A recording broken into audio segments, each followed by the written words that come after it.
I'm Rachel Statham. I'm Senior Research Fellow at IPPR Scotland, and I'm really delighted to be joined by a really excellent expert panel today at an event discussing the role of evidence in ending homelessness for good in partnership with the Centre for Homelessness.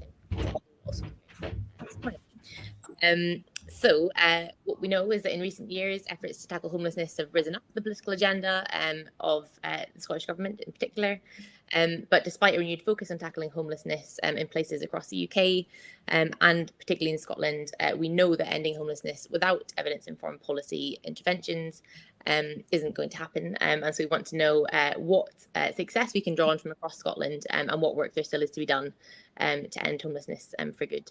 So we'll be hearing perspectives from national government, from local government and from the policy world. And we'll have a chance to hear from each of our expert speakers this morning, who I'll introduce in a moment, to start us off. And then there'll be a question and answer session afterwards. So you have an opportunity to put your questions to everybody that's here. I think we've just lost Shona, but I'll introduce her, and she's not speaking first, so that's all right. We're joined by Shona Robinson, MSP and Cabinet Secretary for Social Justice, Housing and Local Government, but obviously with homelessness very squarely in her brief, who was appointed to that role following May's elections this year, and has a background working in a range of ministerial roles across Scottish Government. We also have Eleanor Whitman, MSP, who is a new MSP to Parliament, long-time councillor and homelessness campaigner and sector expert, and now Deputy Convener of the Local Government Housing and Planning Committee, and also Deputy Convener of the Cross-Party Group on Housing within the Parliament, who we'll also be hearing from. We have Councillor Kate Campbell, Convener of the Housing, Homelessness and Fair Work Committee at the City of Edinburgh Council, who've been really leading efforts to change how we approach homelessness as a challenge within Edinburgh. So we'll be learning from local government kind of perspectives from Kate, I'm sure. And then finally, we're joined by Dr. Ligia Teixeira, Chief Executive of the Centre for Homelessness Impact, our partners this morning, who are really delighted to be hearing from. Ligia is the founding Chief Executive of the Centre that she set up in 2018, and they bring a what works methodology to homelessness that I'm sure we'll hear a lot more about this morning, so I'll leave it to you to explain it to us. So we'll have 5 minutes from each of our speakers, and then we'll open up to the floor. So please feel free to join in the conversation through that Q&A function that you should be able to see at the bottom of your screens. Without further ado, I'll hand over first of all to Ligia to start us off. Thanks very much. Thank you very much, Rachel. I am delighted to be at this year's SNP Conference and to be discussing the role of evidence with such an inspiring group of women, because it seems to me that this question is at the heart of the most important challenge of our age in Scotland. How do we end homelessness for good? In particular, given that it's such a decisive moment for homelessness in Scotland. The sector's response to the challenge during the pandemic showed us what was possible in terms of responding quickly and at scale. The big question now is what happens next. Homelessness is often the end product of many different factors triggered by death, family breakdown, mental illness, or living in institutions like prison and the armed forces. So to be effective, policy has to work on three dimensions at once. It has to work upstream, stemming the flow into homelessness. It has to address immediate needs for food and shelter, and it has to work downstream to ensure sustainable pathways back to a stable home and life. Each of these rests on our ability to observe and understand, mobilizing the right data and intelligence. As a what works centre that is politically neutral and whose only concern is to support smarter use of data and evidence in bringing about a sustainable end to homelessness in Scotland, our work suggests that making this ambition a reality will require action on different fronts to accelerate the great work that's already happening in Scotland. First, ending homelessness needs to be seen as both a moral imperative and something that is doable. Our recent polling with Ipsos Mori shows that 86% of the public agree that homelessness is a serious problem, but 71% say that even more focused attention needs to be paid to it. Second, a clear definition of what ending homelessness means is needed. The Scottish Government made a bold commitment to end all types of homelessness, the first of any UK nation to do so. But a clear definition is now needed so that we can then start developing metrics that allow the setting of success measures and trajectories over the next few years as well. Third, successful delivery also requires insight into what statutory and third sector organizations need to do and how to do it in order to generate the required results effectively and cost effectively. The best way to find out is through experiments with rigorous measurement of both the costs and the results, including the better life experiences of people who were involved, people affected. Currently, evidence of value for money for many current approaches is simply lacking. Fourth, local leaders must be helped to use data even more effectively as a management tool to generate innovation, systems re-engineering, and continuous improvement. We know from our work with the local areas in our What Works community that those that are making most progress are working at the population level. All the key organizations in those local areas are around the same table, working towards the single goal of ensuring cases of homelessness are rare, quickly detected, and rapidly resolved. They use this data to measure what's working and quickly test new ideas as the dynamics of homelessness change. Leadership, in our experience, makes all the difference. Successful areas are holding themselves accountable for eliminating homelessness and establishing a results-based culture. Finally, we need to improve the health and social care systems even further, create a housing market that leaves no one behind, even in urban areas, and ensure that financial support is available to those who need it promptly. And let's ensure that we think about the role of communities in this. Providing someone in a home does not end their experiences of isolation. That is the baseline. But unless your neighbors welcome you, let you know how you can get involved in the community and include you in the local events and activities, you are still at risk of feeling lonely and isolated, and at the deep and persistent risk of becoming homeless again. So to recap, we are now at a decisive point. There is a real risk that homelessness levels and the demand for services could start rising again in certain areas.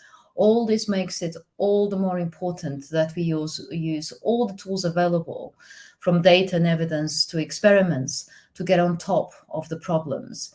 So in this moment of great change, if we are to achieve our shared ambition to end homelessness for good in Scotland, we must use this opportunity to understand how to end it even more effectively, how to end it sustainably, and how to end it with evidence. The Centre for Homelessness Impact was created to accelerate this great social challenge, and we want to work with you to achieve it. Thank you. Thanks so much, Lydia, for a really excellent introduction to the scale of the challenge, but also where there are opportunities for evidence to play that critical role in sustainable solutions. Next, I'll hand over to Shona for your opening remarks. Thank you, Rachel, and first of all, welcome the work that Lydia does and the ability, I think, to interrogate policy and to help to determine what works and to use an evidence base. I believe that's really, really important, particularly when we need to make sure that the resources that we deploy are going to have the maximum effect. And I also agree with her on the pandemic showing what can be done and what can be achieved. The effective ending of rough sleeping during the pandemic showed that when we all, face in the same direction and get rid of some of the kind of bureaucracy and barriers to change, things can happen quite rapidly. So there's a bit of a lesson in there, and we don't want to lose that can-do attitude that that emerged during the pandemic. We need to keep that.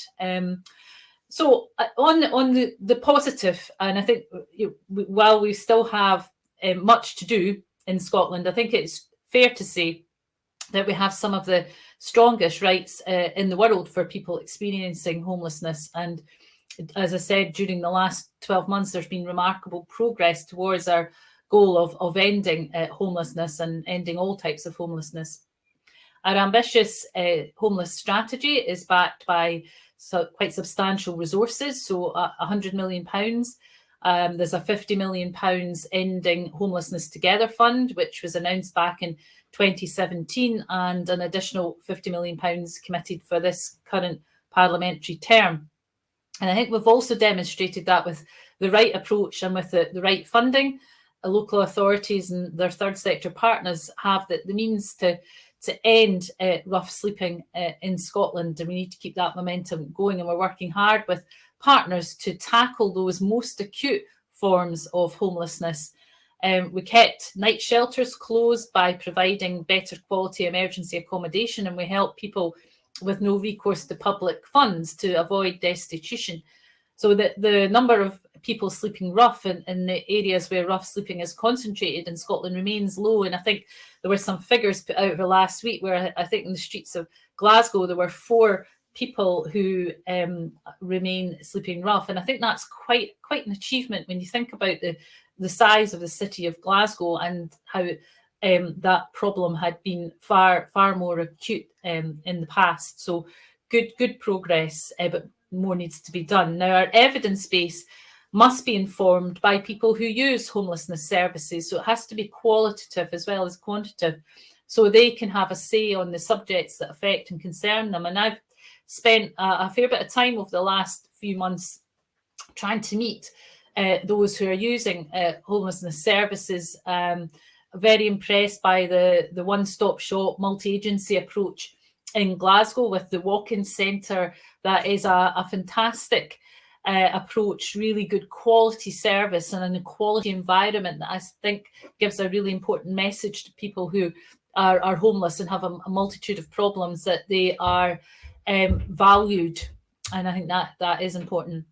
We are taking a person-centred approach to policy making, to the people we serve and to the homelessness services that we provide. We've strengthened the role of the change team to aid this, and in August we seconded a member of staff from the Homeless Network Scotland with lived experience to the homelessness unit. We've reported openly on how COVID-19 has affected progress towards Scotland's national outcomes and impacted on particular groups. In the report, Scotland's Wellbeing, the Impact of COVID-19, and we've committed to develop the evidence base on homelessness, in particular to understand the impact of COVID on the risk of homelessness for particular groups.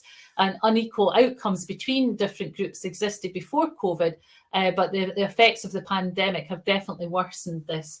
An analysis carried out at the end of last year showed that those groups are disproportionately impacted, including households on low incomes or in poverty, low-paid workers, children and young people, older people, disabled people, and minority ethnic groups and women. And we know that domestic abuse is a leading cause of women's homelessness in Scotland, and some victims, survivors report that they have been forced into hidden homelessness, staying with friends or family to escape the perpetrator of domestic abuse.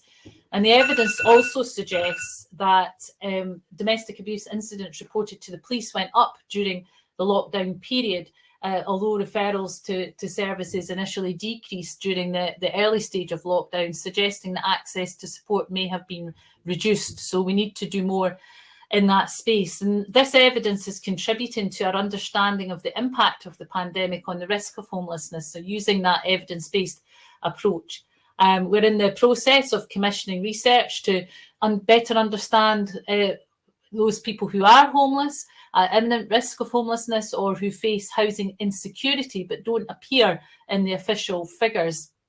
And we're also applying a gendered analysis to our actions to ensure that the homelessness system meets the needs of diverse groups of women. We also know that preventing homelessness from happening in the first place is, of course, the most effective way of ending homelessness for good. and we're convening a group to implement and monitor the recommendations published by the Prevention Review Group in February, including the recommendation to develop and implement a human rights-based accommodation pathway for women and children with no recourse to public funds. And just finally, while we have done a lot, there is more to do. So we're developing the homelessness prevention legislation via the upcoming Housing Scotland bill that will be being introduced in 22-23. And that's going to be important because that will mean that all public authorities have a requirement to prevent homelessness. And I think that is going to be really important. And just two final thoughts. The Human Rights Bill will include a right to adequate housing. Now, we need to determine what that means. But I think taking that human rights approach to housing and having the right to an adequate house is going to be the next part of the journey in Scotland's eradication of homelessness. So just wanted to, I guess, say a little bit about what we're doing and to show, hopefully, that we do take an evidence-based approach and that, in developing policy, delivering policy, and then evaluating the impact of that policy. And I'll leave it there and look forward to your questions. Thanks very much. Next, I'll go to Eleanor. Thanks very much, Rachel. And it was great to hear some of the things that Shona and the Cabinet Secretaries mentioned there. And thanks very much for the opportunity to be part of this roundtable event today. Prior to becoming an MSP, I was Causeless Community Wellbeing spokesperson with the remit of leading all 32 of Scotland's local authorities in their response to housing and homelessness and delivering on the joint Ending Homelessness Together action plan. I had previously worked in homelessness services in the statutory third sector, including over a decade in women's aid, and experienced 2 episodes of homelessness in my own life. And as has already been said, Scotland does have world-leading homelessness legislation, and I was part of that work way back in 2001 as part of North Ayrshire Council's brand new homelessness team, and I helped to draft their new homelessness strategy. As I had recently experienced homelessness myself at that time, I intimately knew the feelings of helplessness and impotence one feels when becoming a statistic. Everything felt done to me. My autonomy, my choice, my control was surrendered. I felt at my homelessness interview. So I worked doggedly over the next 15 years to make that vision a reality from 2001. And I rejoiced at the abolition of priority need. This was a huge step forward in Scotland, as I had always felt defeated when working with young single homeless men for whom all I could do was find accommodation in low demand areas with insecurity of tenure and place them there knowing that they would soon be back on the homelessness hamster wheel. By 2017, the Scottish Government decided that something radical had to happen to ensure that legislation lived up to expectations. And the Homelessness and Rough Sleeping Action Group was formed. And its goal was to recommend actions and solutions needed to eradicate rough sleeping and transform the use of temporary accommodation in Scotland, as the numbers of people being declared as being homeless in Scotland was still stubbornly high. And many incidences of repeat homelessness and mounting pressures in temporary accommodation was evident. The Scottish Government, local government and the third sector had realised that radical and urgent action was required.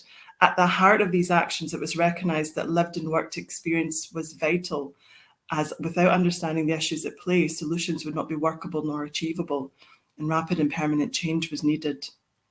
From HARSAG, we saw a suite of recommendations accepted by the Scottish Government, including piloting a housing first approach and the requirement for each local authority to draw up their own bespoke rapid rehousing transition plan. This was really challenging work due to a mixture of issues, including resourcing, moving where resource was and had been for many years, and the culture that sometimes exists within housing departments and councils was a really tough thing to change. And myself and the then Housing Minister, Kevin Stewart, worked intensively with councils and elected members to bring the plans to life. And I'll also be forever thankful to the Homelessness Network Scotland and the change team, which Shona has already mentioned, who ensured lived experience was front and centre.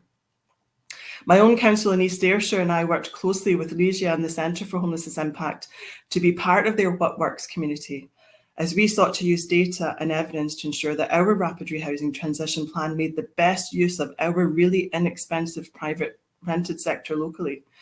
This had been an invaluable work and has given people choice and control back. For years, I would help settle people into social housing miles away from their support networks, knowing that it would only be a matter of time before the tenancy broke down. We steered people away from private lets, believing social rent was always the best option, but the data told us this was not always the case locally. And this is why local solutions will always form part of the most cohesive plans. Now, I know that's going to be very different for Kate in Edinburgh, but that's the whole thing about why the What Works community situation that the Centre for Homelessness Impact is really, really vital. And I'm glad to hear that Kate's already been talking to Leisha. When the pandemic hit, all the focus, as we've heard, went on ensuring that no one slept rough, and we had a public response was invoked. And I worked right across sectors with housing reps, local and national governments, the third sector, the private rented sector, to ensure we responded quickly and robustly. And once out of the worst of the pandemic, the government recognised that HARSAG needed to be reconvened to help mitigate against the impact of progress already being made. And Leisha has alluded to that. We didn't want a rolling back of what we'd achieved during the pandemic, and we certainly didn't want to lose any of the good work that had already happened in ending homelessness together. It published a short guide with key recommendations, including an endorsement of housing first and rapid rehousing as being the key approaches needed to prevent and resolve homelessness in Scotland, as it was seen that that is the right framework for recovery as well. And the group highlighted key actions local authorities and their partners must take to accelerate the elements of rapid rehousing, which we know work best: preventing homelessness before it happens and prioritising safe, settled homes over temporary accommodation.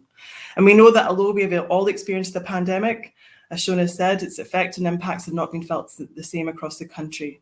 And in my estimation, we have not adequately addressed the very gendered nature of homelessness and how the impact of the pandemic has exacerbated the issue of women's homelessness, especially when related to domestic abuse. And I believe that the government must urgently look at setting up the implementation group needed to take forward the recommendations set out in the December 2020 report from Scottish Women's Aid and the Chartered Institute of Housing, entitled Improving the Outcomes of Housing Outcomes for Women and Children Experiencing Domestic Abuse. And I'm really heartened to hear that Shona's mentioned that in her speech earlier. Whilst there's great work being done in individual and local authorities across Scotland, this is an area where national policy is a must to prevent women and children entering the homelessness system due to domestic abuse. And finally, this leads me on to the work we did in the Prevention Review Group. It was a really great privilege for me to be involved in this work, as I've been saying for over 20 years that homelessness cannot be simply laid at the feet of housing departments' doors. Our rapid rehousing plans are full of innovative ideas, including participation statements from partners outside of housing, but without the right legislation compelling them to ask and to act, homelessness and repeat homelessness will continue to happen. In the wake of the pandemic, rapid rehousing transition plans must be adapted and the data informing them must be reviewed. And some of HARSAG's original recommendations must be accelerated, emphasised or broadened in focus. And the 4 key themes must be to prioritise prevention, broaden settled housing options, deepen the focus on equalities, and to create a responsive system that has no wrong door. Thank you.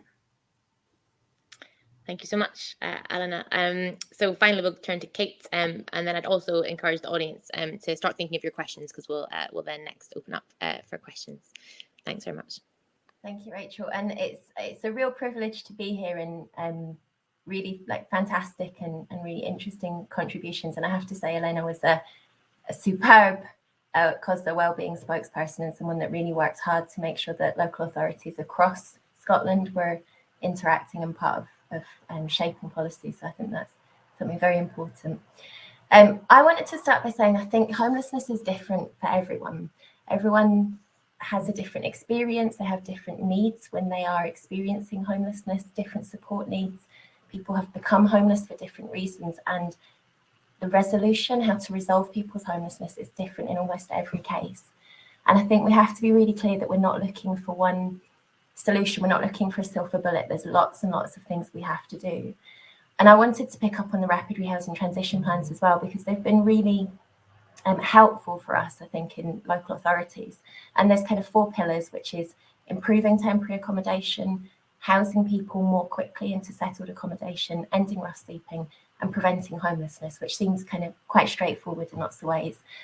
And we were doing a lot of those things. But I think the really key thing about the rapid rehousing transition plans was they also sent us a spreadsheet. The Scottish Government sent us a spreadsheet.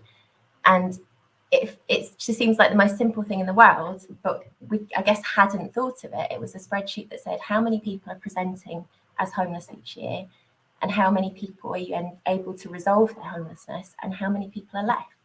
Because that makes you really focus on what the challenge is. And that, I think, is when you start to think about the evidence for what the situation is, then you can start to think about what the evidence for the solution is. And in Edinburgh, and this is pre-pandemic, because the pandemic has hugely impacted on presentations, but also the number of homes becoming available, and we're kind of in flux and we don't quite know where things will settle.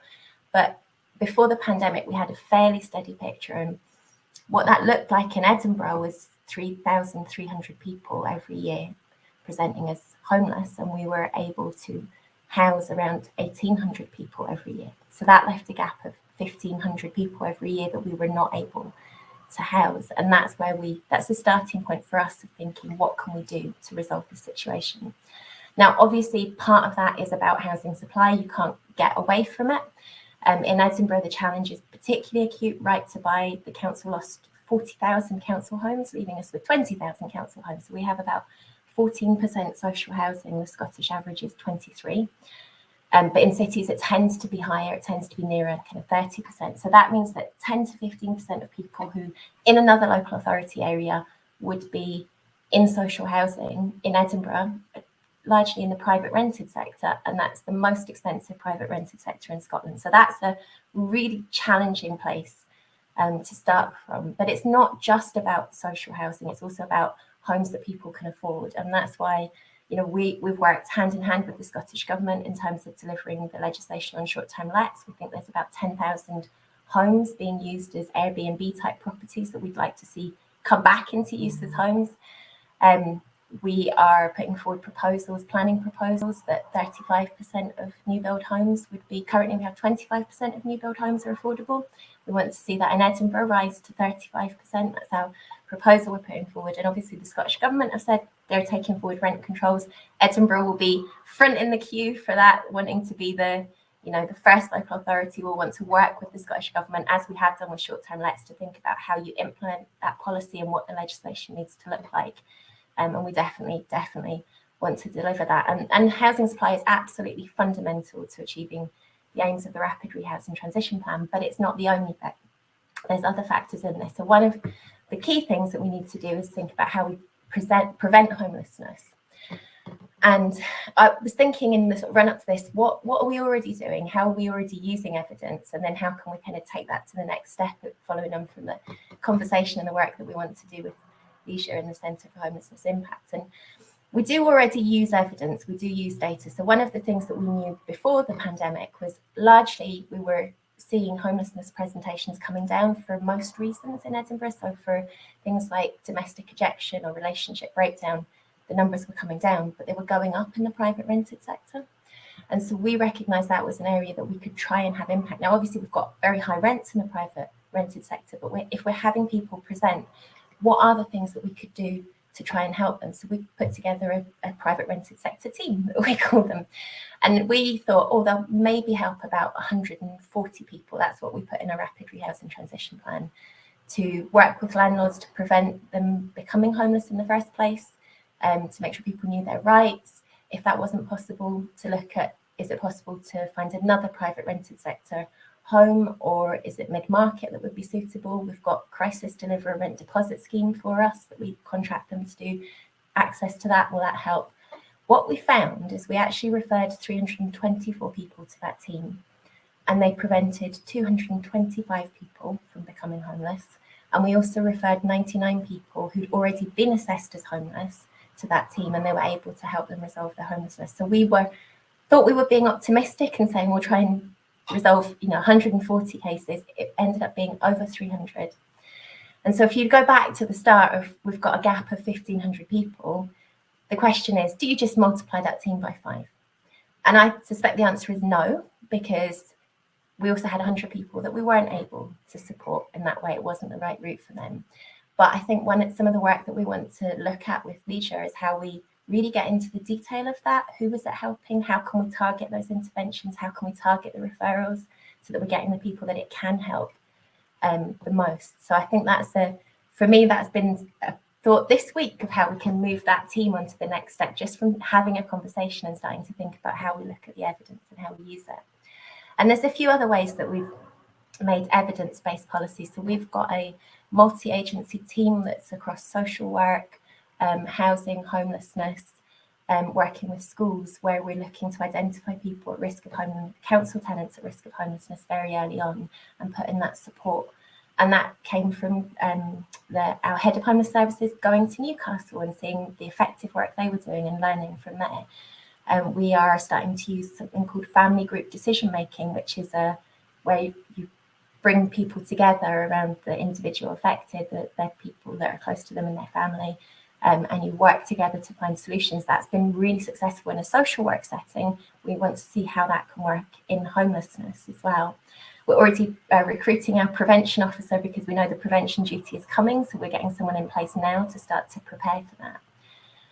And another thing that we did is we wanted to improve temporary accommodation. So we asked people in temporary accommodation what the things that were most important to them were. So that gave us, and this was before recent legislation to change things, but that was things like having a kitchen, access to a kitchen, food storage, washing machines, Wi-Fi. These were the things that were important to people, so we made those changes.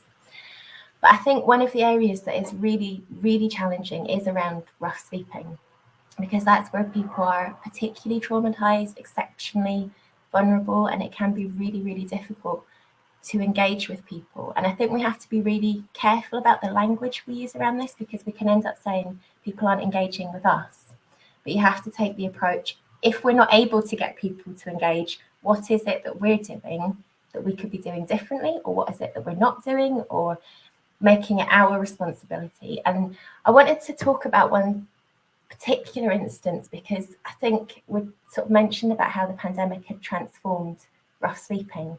And I think understanding individual impact is really, really important. So there was someone in Edinburgh who was very well known, was rough sleeping for a long time in quite a prominent area, and people were very aware of this individual. And we have the council contracts street work to do a street-based outreach for us. So we have people who go out and speak to everyone who's rough sleeping. We know who they are, we try and engage, but we weren't able to engage with this individual.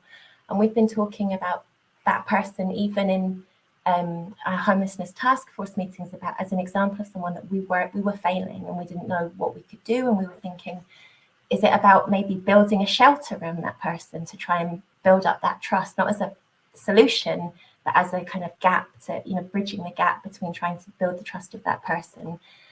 And I remember at the start of the pandemic that I was told that that person, that individual, had for the first time gone into accommodation, and they were sitting drinking a beer and watching the telly in an armchair.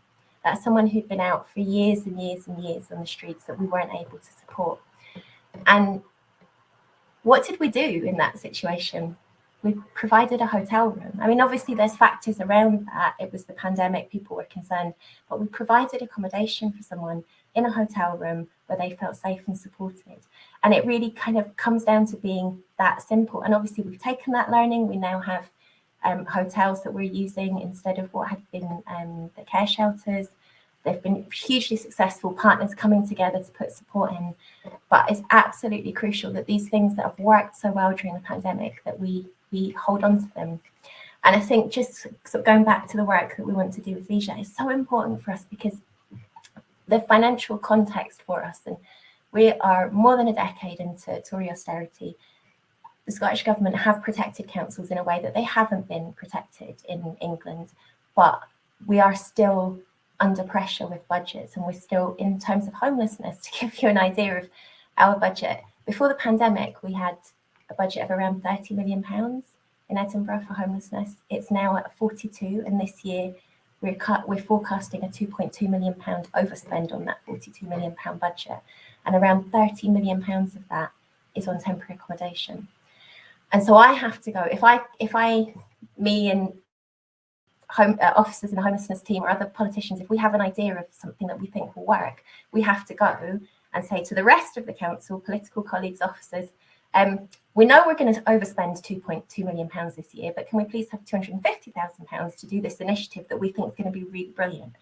And we have to be able to evidence that. So we do make those cases and we do get the funding for them, but we have to really be able to evidence why that's going to work, why it's going to reduce presentations, why it's going to take people out of temporary accommodation.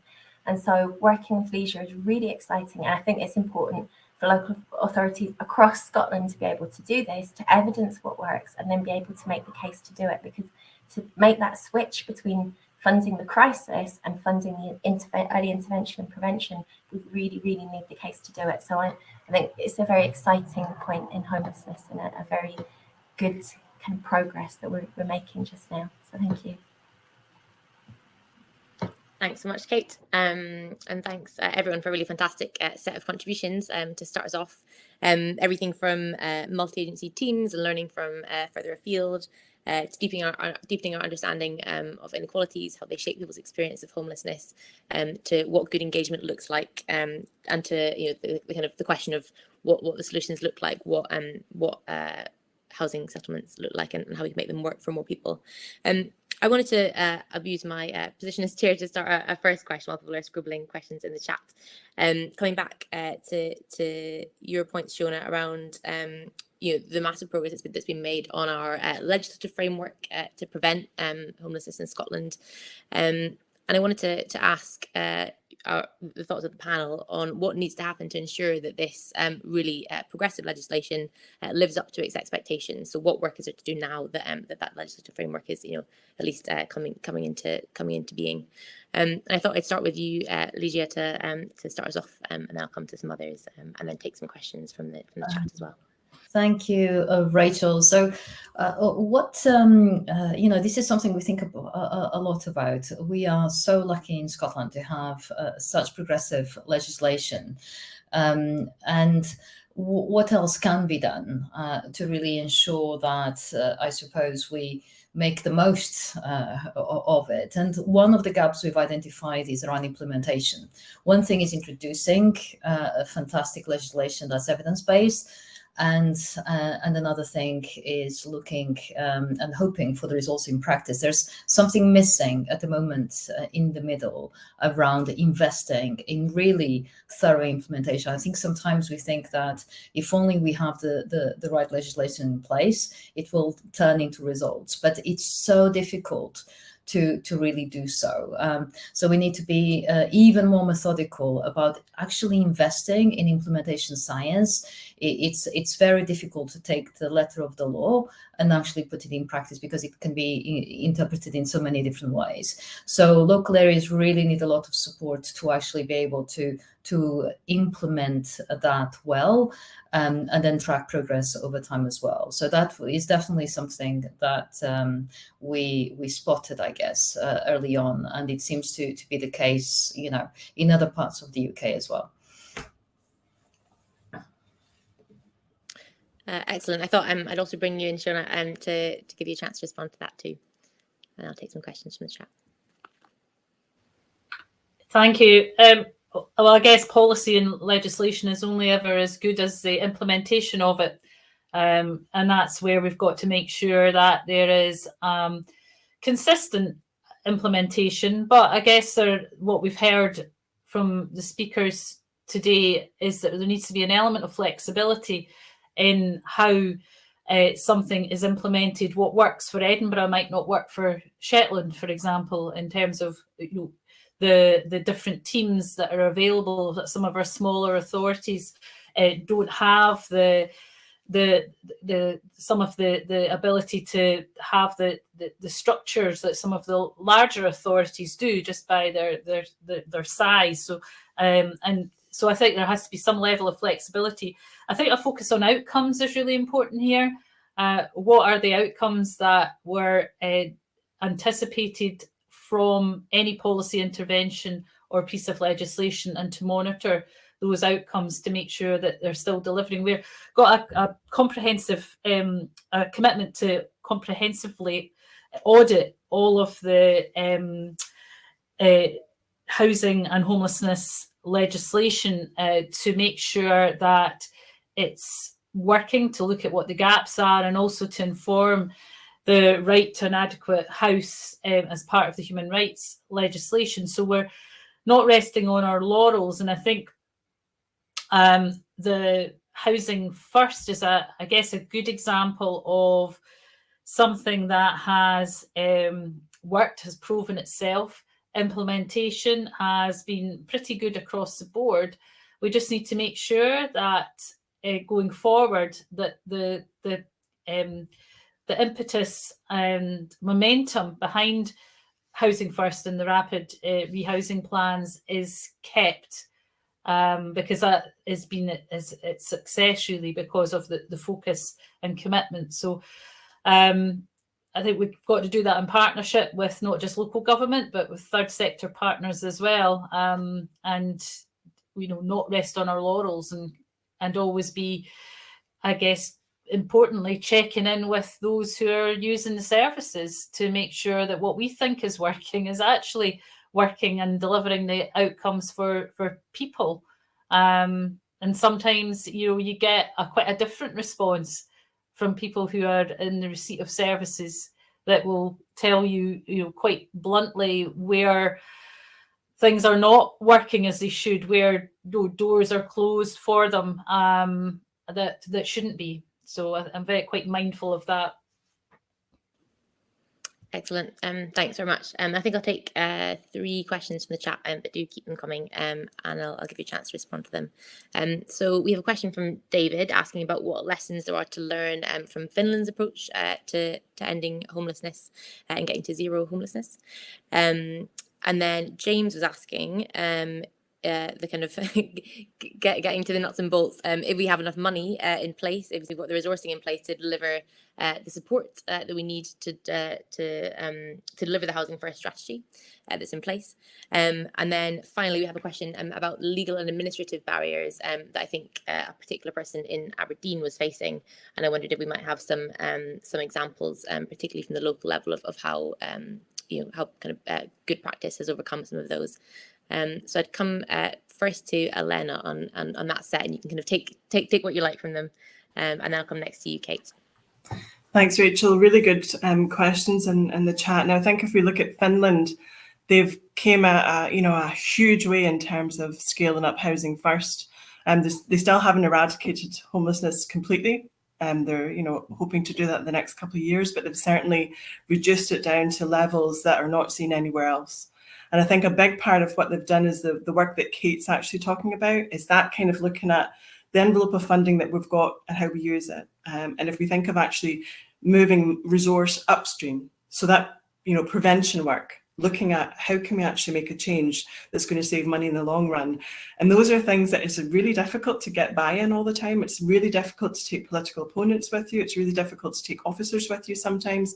It's really difficult to balance up all the competing priorities. And I think that's where we are going to find the hardest bit of work that we have to do over the next little while, is that shifting resource. Because although, there's welcome extra resource coming in, the whole point of it, and the arguments that I had many times with Kevin Stewart about it, was the fact that there's a huge amount of money in the system, right? So there's a vast amount of people getting very wealthy in Edinburgh from homelessness. When I was in North Ayrshire, there was a few, I'm talking 3 or 4 bed and breakfast owners that were sharing about £2 million a year in terms of how much money we spent in B&B. And we made a decision way back then that we were going to stop funding that. We were going to change the approach. That didn't happen overnight, but it did happen within a space of a couple of years. So there's all sorts of things we need to do. We need to look at the empty homes that we've got. How do we bring them back into use? We need to look at, rent controls. We need to look at how do we deal with the huge amount of short-term lets that are out there. And in terms of James' really good question about the funding, the personal support for Housing First, for me, it's really key that is part of what the community planning partnerships are talking about in local authorities, right? Community planning partnerships are key because they're what forms the local outcome improvement plan that every local authority is going to work towards. And a core part of that has to be looking at homelessness within the local authority area and having all the partners bought into it. So until we can get into a position where there's perhaps going to be prevention legislation in place, that is the key place that you can make that fundamental shift of resourcing within the local authority area. And when it comes to that kind of bureaucracy round about the buybacks, my own authority, we gave delegated powers to officers to buy back properties that were going to help us, and to also sometimes sell the last in a block where we didn't have the majority and we couldn't get any repair works done. And I think at the moment we've got a system that's actually kind of bogged down in terms of backlog from the pandemic, and hopefully we'll see that kind of shift once systems get back into place. But really sometimes it's just about giving some key officers within councils the powers to do things, taking that risk. And I think somebody in the chat asked about risk as well. Sometimes we've got to take risk, and sometimes it doesn't work. But you know, when it does work and you've got that real good data and evidence to show why it worked, and then you can start to scale it up. So hope all that made sense, but there's really good questions coming in the chat. Thanks. Kate, I'll go to you next. Thanks, Rachel. Yeah, I suppose there's quite a lot in there. I'll maybe start with Housing First support. So I'm not really afraid. So I spoke about our budget. I'm not really afraid of the support element, because actually it's the challenge is finding the properties to support Housing First in Edinburgh. The support element might be really sort of big for other local authorities, but for us that feels quite small and quite manageable compared to actually managing to find the homes. And I suppose moving on from that, kind of flowing into the B&B element. So I think the challenge for us, and you know, Elena mentioned that she was able to find reasonable flats in the private rented sector that were affordable. It's just not the case in Edinburgh. So we are trying to move away from B&B, but if we said, well, it's not B&B, we made them change all of the properties to put in kitchens to make things a lot better for people. So it's not the kind of way it was before. It's still not okay.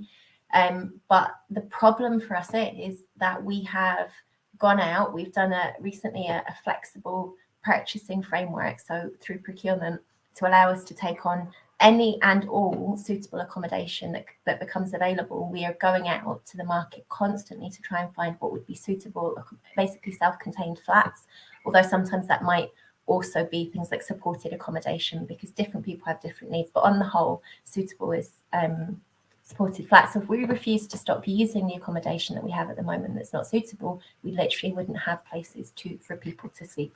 And we obviously can't do that. We have a duty. It would be immoral as well. So the challenge for us in terms of shifting that is the availability of alternative temporary accommodation. And we feel like we've done everything we can, and we'll continue to push in terms of what we can do for what sits within our revenue budget. We're starting to look at capital intervention. So what can we do as a council to build suitable temporary accommodation and to buy suitable temporary accommodation? And we're in progress on a couple of elements. That obviously will take longer than just renting a flat. You have to go and build or buy homes, which is more complicated. So I think we're doing that. I think in terms of buybacks, absolutely, we have a policy where we will, and this kind of goes more into housing, but there's a lot of work councils need to do to bring their housing stock up to energy efficiency standards.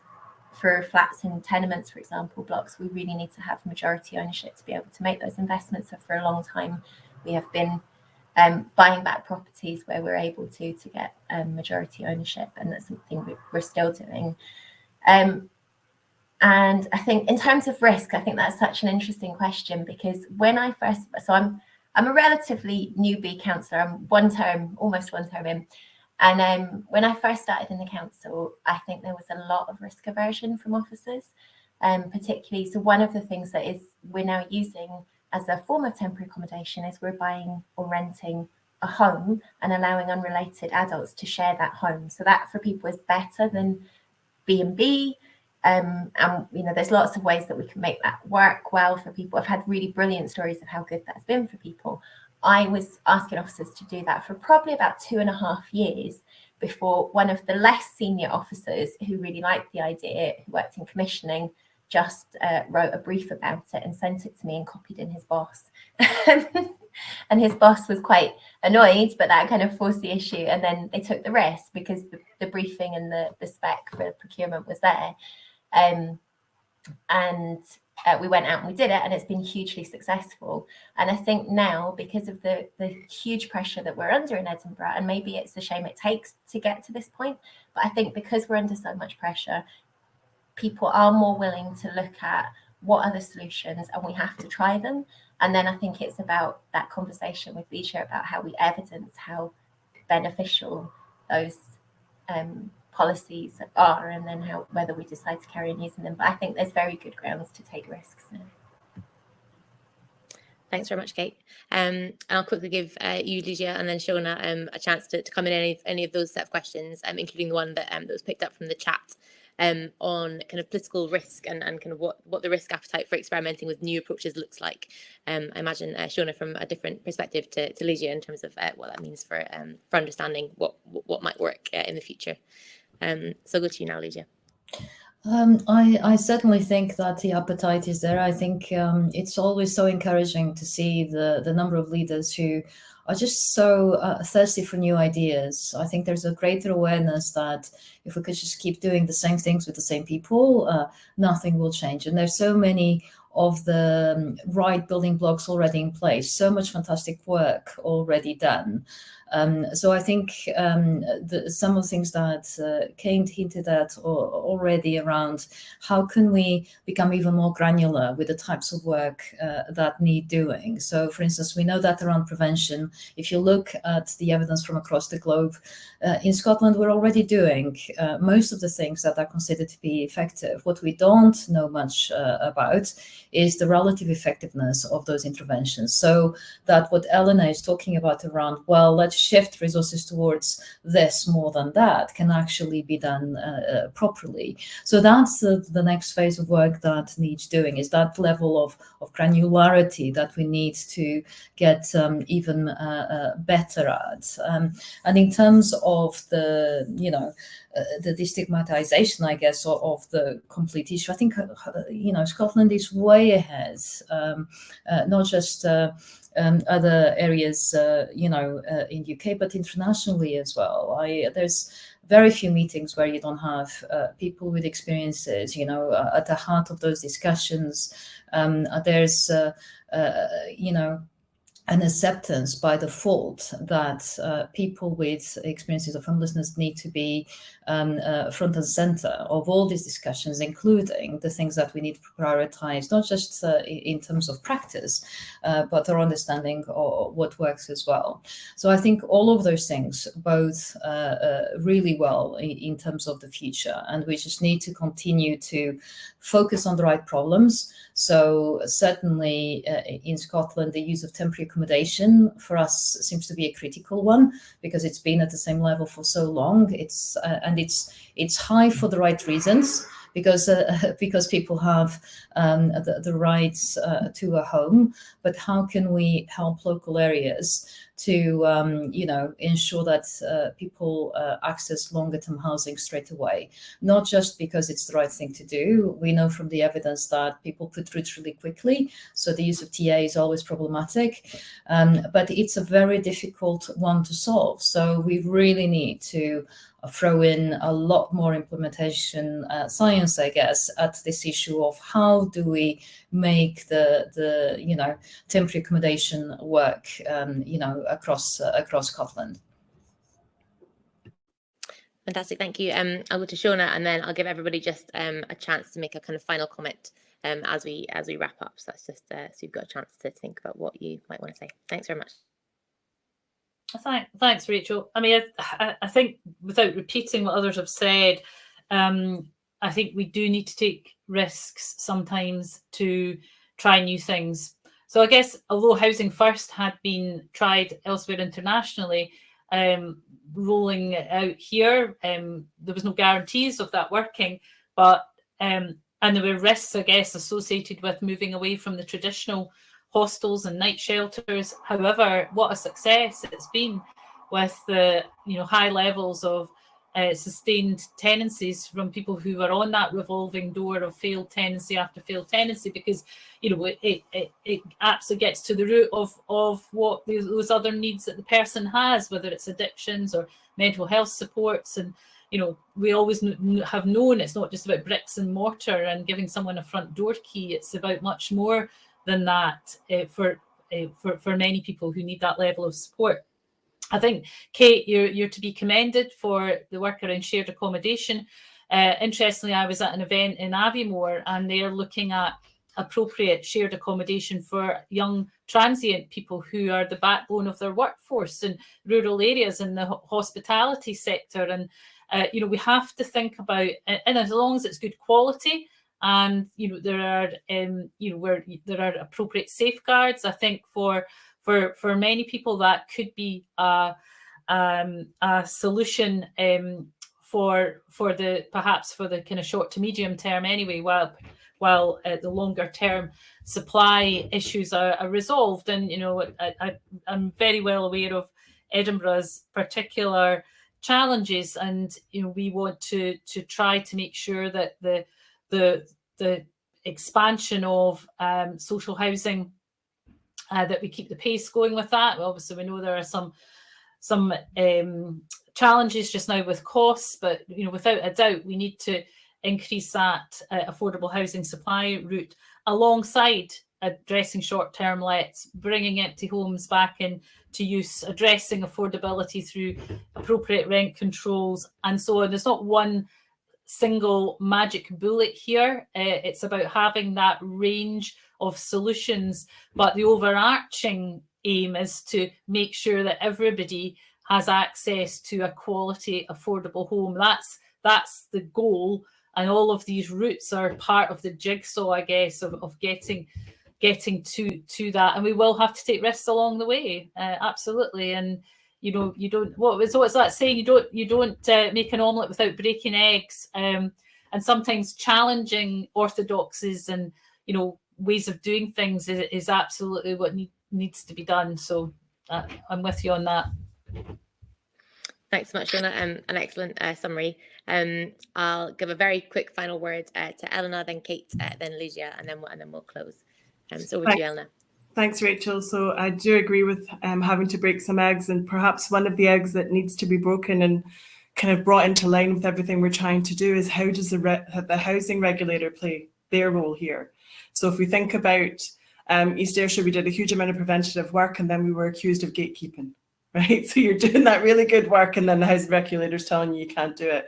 So to address James Black's question in the chat, housing allocation policy, in my local authority area, there's 5 housing lists, and homelessness will be one of them, transfer, medical, waiting, etc. And nobody can interfere with that system. That's the computer that does those systems, and that brings up the allocation policy, and decides who's allocated that property. And I think in terms of the housing regulator, they have a big role. If we're going to be bold and maybe want to look at how those allocation policies work, we need the housing regulator to sign off on them. So the housing regulator has got to come with us on this journey. And a final thought from me as somebody who's supported tens of hundreds of folk in homelessness situations, we really have to make sure that councils and their partners are prioritising that work. Because that person, I used to be the person that would arrive at a young person's door before their gyro did, because I knew if I got there, I could take them shopping and I could make a pot soup with them, as I was helping them to figure out how they kept a flat clean, whilst talking about how they, improved their doorkeeping skills so that their neighbours weren't complaining, etc. That's intensive support work. It's not, you can't carry a caseload of 40, 50. You actually need to have the resources for people to do that work, and that's hugely important. So we need to figure out how we do that too. Thanks.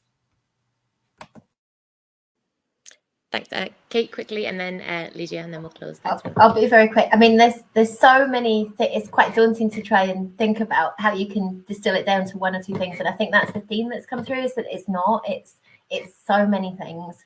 I absolutely wholeheartedly agree with the point that Elena just made around resource and people, and I think that's really, really, really a key thing, is to make sure that people on the front line are carrying a caseload that means that they can help people, because they are the first way that we can help to divert people, find prevention solutions, refer people into better routes, find better pathways. So I'd say that is really, really key. But there is so much to do, And I do think Scotland is in a really good place. I also think there's a lot of work to do, and I'm really excited by looking at how we can look at everything we've done, refine it down, understand it better, and do more of what works. And I think that's the kind of way that we'll move through this. But I do think we are in a good place, and you know, there's a lot of people who care about getting this right, and I think that's a very good place to be as well. Fantastic. Lydia, to close us. From my side, all there is to say is that if you're interested in the word focus approach, do go on our website, look up the Ended with Evidence campaign, reach out to the team if you'd like to know more and how we can work with you to help you improve what you do and help you be the best you can when you're trying to tackle all types of homelessness in Scotland. And we're here to help. Thank you. Fantastic. Thank you all so much. Thanks for a fantastic panel and for some really excellent questions in the chat. And thanks for taking the time to join us this morning. And then finally, a very big thank you to our partners at the Centre for Homelessness Impact, whose work you've hopefully had the chance to get to know if you hadn't heard of it already. And I'm sure that'll be the start of lots more very fruitful conversations going forwards. So thanks very much for your time. And thanks to you for chairing and for hosting the Fringe meeting. Thank you. Thank you, everyone. See you later.